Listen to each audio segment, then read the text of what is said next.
200 times stronger than steel, but almost invisible to the eye. Graphene is a wafer-thin sheet of carbon atoms with some remarkable properties.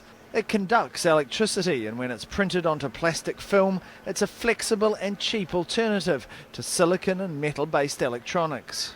It's at the same time very thin and flexible, and an extremely good electrical conductor. That combination of properties is very difficult to find in any other material.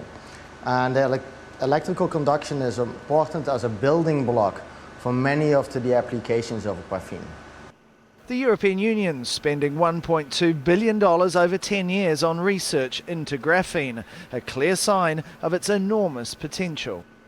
Graphene was heralded as a wonder material when it was first discovered, something which would transform electronics, the way we build cars and aircraft, even the way we make our clothes. However, it's proved difficult to mass produce at quality, which is one of the reasons why mobile phone makers have been slow to adopt it in their devices. That, though, may be about to change.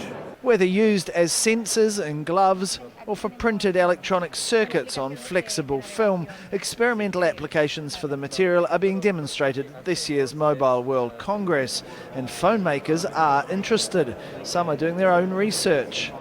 But the man who won a Nobel Prize for finding graphene says there are a host of other materials that offer even greater promise. What we prefer to talk about is the family of 2D crystals rather than graphene alone.